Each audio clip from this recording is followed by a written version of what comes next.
And we are expecting the finance minister to focus on cybersecurity, spend some money, some important investments to try to shore up our defenses. Here in studio is Claudiu Popa. He is a security, privacy, cyber fraud risk advisor who we often bring on the program with Data Risk Canada. Good to have you back with us. Nice to be here. What are you hoping to see? What should we see, more importantly? Well, what we should really see is changes from three perspectives. One, legislation.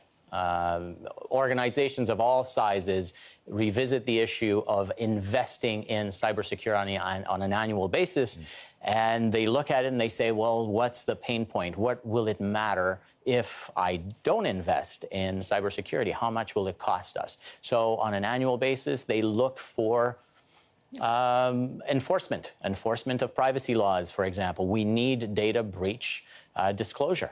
The second thing we need is education. Public education. The public needs to understand the importance of privacy, the importance of information security, the importance of educating themselves just enough to understand how to detect and combat things like fake news and social media manipulation. And the third thing is enforcement and accountability. So from an accountability perspective, again, you need to be able to have enough funding and resources that government agencies are able to do their job and identify issues of compliance. There have been a couple of high-profile stories that have been embarrassing for the federal government where there have been data breaches as well. Right. You're familiar with this. How safe are we? I mean, what can the federal government do to shore up the servers, so to speak, make sure they can't be hacked? Well, from a government perspective, there's a lot that can be done. And really, if we look at what other jurisdictions and other continents, if you're looking at the EU, are doing, is they're pouring a lot of money, some say over $1 billion, into collaboration between law enforcement, collaboration between agencies, between governments, and even across continents. And so collaboration is key. But for collaboration to work, you need to have an underlying technology platform so you can share information as quickly as possible and as smoothly as possible. Do you think the government gets it? Are they aware? I mean, we are hearing there will be money for this, but will it be enough?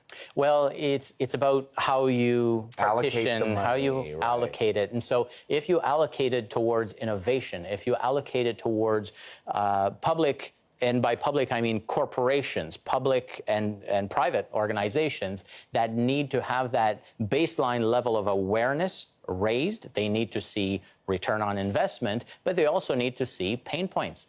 If that's done properly, then it'll be a couple of years before these kinds of initiatives gain traction. So it certainly will not be an instantaneous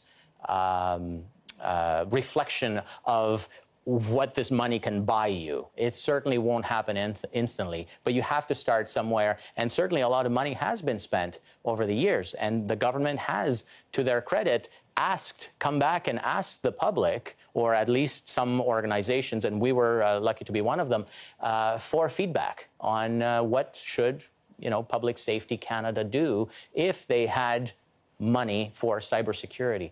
And so there's a number of these responses that have been received, and certainly I hope that they've read the memo, and we'll see what transpires. Great to have you on, Claudiu. My pleasure. Thank you so much for your time. We appreciate it. Thank you.